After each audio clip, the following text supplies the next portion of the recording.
Hey guys, and welcome back to another episode of Yu-Gi-Oh! Master Duel. Um, it's been a while. I sort of got caught up with just not really doing much. So, haven't made a new video in a while, so I figured now would be a good time. So, today, instead of doing any duels or whatever, which there will be more duels, whenever I get around to it, and it's going to be in a different way next time I do it, so just be on the lookout for that. But in any case, what I wanted to do is actually discuss or go over the new ban list that's coming out. Because there's some real interesting stuff in this one, so let's take a look. So, right off the bat, we can see Chaos Ruler's gone. Yeah, so Chaos Ruler, I'm sure everybody knows, Chaos Ruler was kind of a broken card, was very good in decks like Dragon Link, pile decks especially. So now pile decks are going to be far less annoying to deal with. Now, as far as Dragon Link goes, it's not really going to do much, honestly. It's probably just going to mean that they're just going to have to find a new way to get to the end game of their combo. So, that's just going to be, you know, you'll still see plenty of Dragon Link, so it's still going to be a very good deck because none of the links got hit. So, but Chaos Ruler is gone, and so is White Dragon Wyverbuster again. Same thing as Chaos Ruler, mostly just a hit towards piles. So Dragon Link really doesn't have any, significant effect. So, Card of Demise. This one is one of the numerous hits to stun decks, which is very exciting because, of course, stun decks are something you never want to go up against.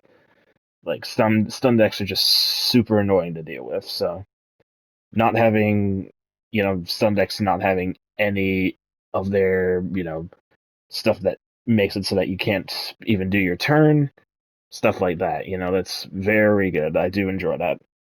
And then Super Heavy Samurai Soulbreaker Armor. This one's interesting because as I have just was doing a little bit of finding out, and what I what I found out was that this particular Super Heavy Samurai card was involved in an FTK. So it was originally at free in Master Duel, but now it's completely forbidden. Which means that it's possible that soon we're going to be getting new Super Heavy Samurai cards. And from my understanding, it's going to be a very high tier deck, if not the best deck to run.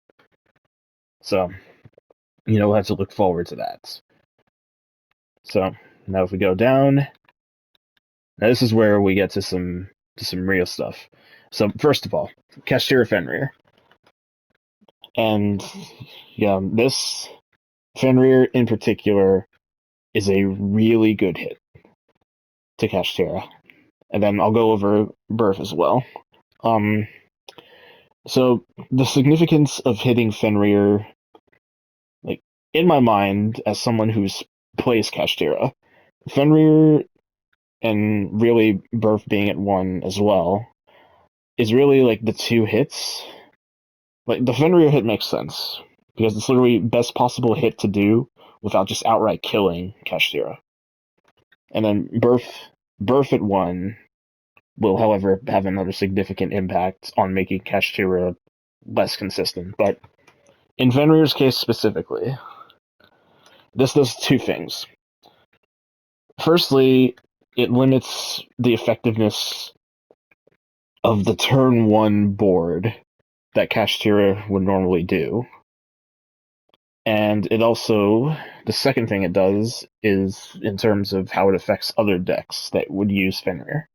So, firstly, when discussing Kashtira itself, pure Kashtira, what this means is that now, if you do the one card combo Unicorn, Theosis, Summon Fenrir, yada yada yada, you're usually your most common end board, at least in my experience, will be Shangri-Ira Arise Heart, free materials. And then standby phase of next turn, you'd summon the second Fenrir from deck.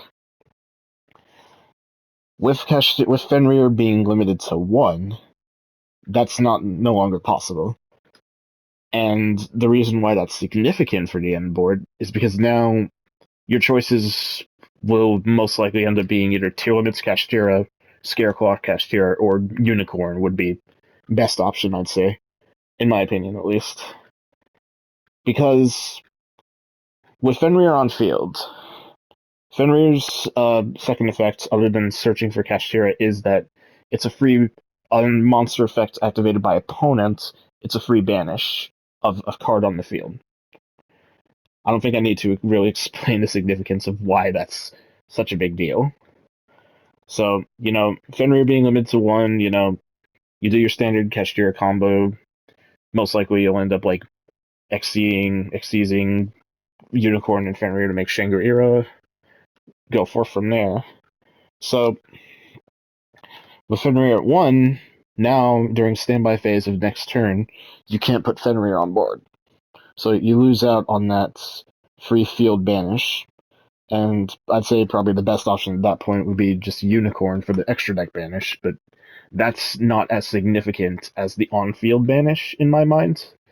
Because the thing about the on-field banish is that it can stop Link summoning, it stops XC summoning, Synchro summoning, and Fusion summoning, because, you banish that material face down, they can't use it.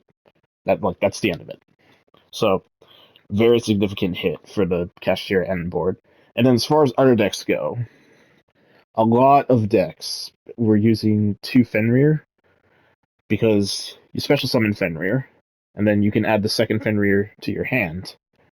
So right off the bat, you'll have a Fenrir in hand and a Fenrir on field, which of course would use Fenrir's ability if a monster effect is activated. So, again, pretty self-explanatory why that's so busted. Why Fenrir was literally like the best main deck Kashtira monster. So, having Fenrir at 1 is a significant hit to just both pure Kashtira and just, any deck that would run Fenrir. And as far as Birth goes, Birth being at 1, it might be a bit overkill. I mean, it makes sense. Birth can recycle your Kashtira stuff, but I don't feel that's necessary. Especially like Fenrir was the best hit by far as Kashtira goes. I just feel like Birth may be a bit overdoing it, but we'll see what happens when it happens. Now, as we can see, next up we have Inspector Border. Stun decks.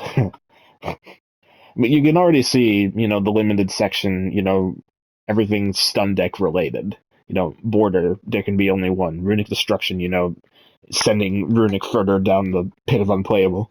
And then Pot of Desires. And Kaiser Coliseum, all things, and then Pod Duality as well. And Synchro Zone. All things related to stun decks. So anything to, stop stun decks in their tracks is good enough for me. And then there can be only one. It does kind of hit Labyrinth a bit, but not enough to really do anything. Because, Labyrinth just has access to whatever they want. So. And then the Purely cards, Delicious Memory and Pretty Memory.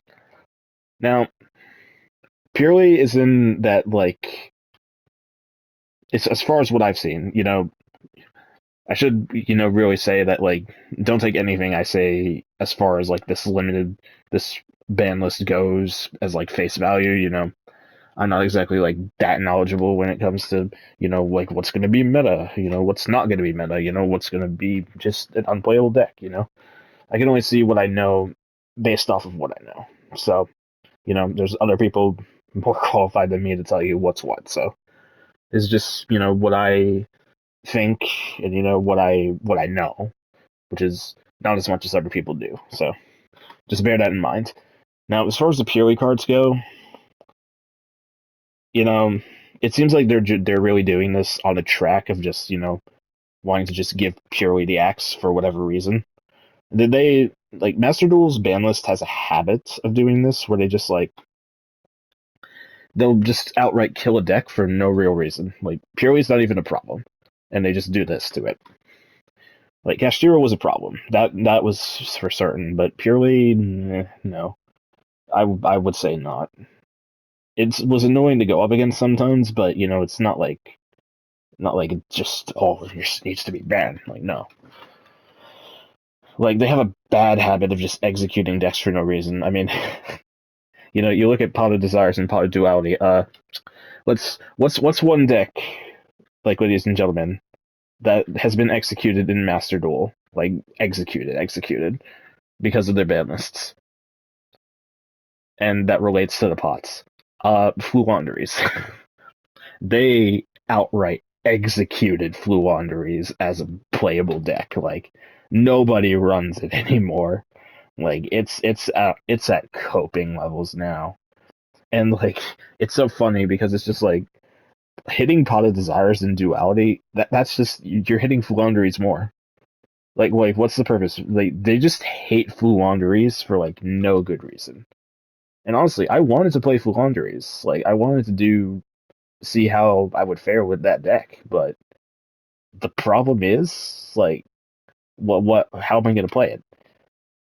Like it's been like limited bans, like you know, like I'm not saying that like any of the bans are bad because like Barrier Statue of Winds that needed to be banned because that was stupid, but like just this like you're just hurting Fluanderies more. It's like why?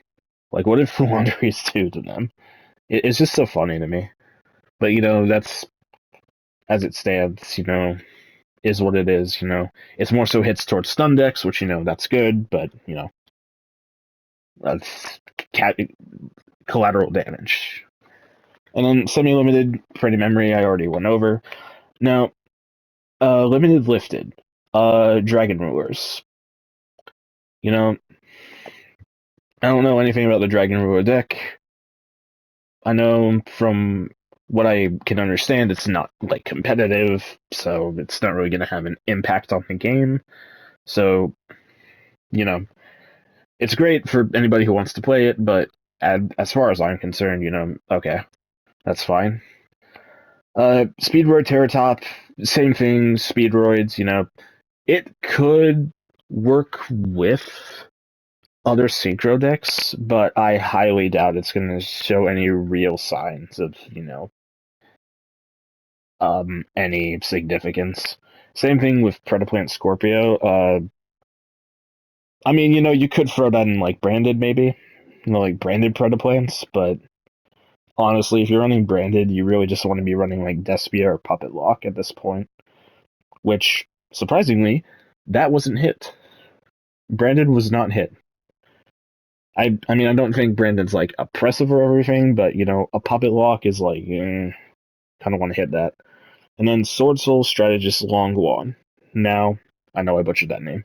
Now, Sword Soul is in the same category where it's still a good deck, but it's not meta.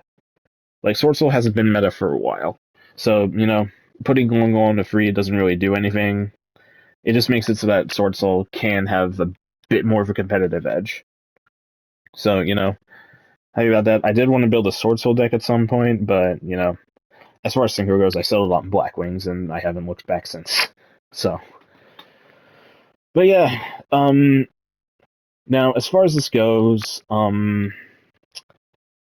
what nothing, you know, what wasn't hits, obviously, which are decks that are problems right now. Well, maybe not problems. What one of them is, like, Vanquish Soul wasn't hit at all. Which I mean, I haven't dueled against Vanquish Soul that much. I dueled against Vanquish Soul once during Duelist Cup, running Kashtira, oddly enough, and it ended up just being a war of attrition, which I ended up winning. So you know that was fun. I know Vanquish Soul is really good. Would I play it? I don't think so. Still, a lot of other decks I really do want to play, and Vanquish Soul just doesn't really seem to interest me that much. And then Labyrinth Labyrinth, I mean, there can be only one being hit, that kind of is good for Labyrinth, but at the same time, it's like it's limited to one. They can still play it, and then they still have everything else. Still have Welcome. They still have Big Welcome, Dimensional Barrier, everything. Like this did nothing to Labyrinth. I can assure you. So I hate Labyrinth with a burning passion. So like I would have hoped that they would have done something better in terms of hitting it, but they'll do what they'll do, and then hopefully at some point they'll hit Labyrinth more, so that it's less oppressive. But yeah, so that's what I wanted to go over, just the ban list that's coming out. Um, so let me know what you guys think. Let me know what you think about the ban list and what you think should have been banned and what you think should not have been banned. That sort of thing. And then I will say next time on the next Master Duel episode, I'm going to be changing the format up to where instead I'm going to be doing showing replays instead of doing live duels. I feel like that would be easier to do content on itself, and then I feel like it would be a bit more entertaining to watch. Let me know what y'all think in the comments about that. So we'll see how it goes. But thank you all for watching. Don't forget to like, comment, and if you want to subscribe, because it will help me out. And then yeah, that's about it. So I'll see you guys in the next episode. Bye bye.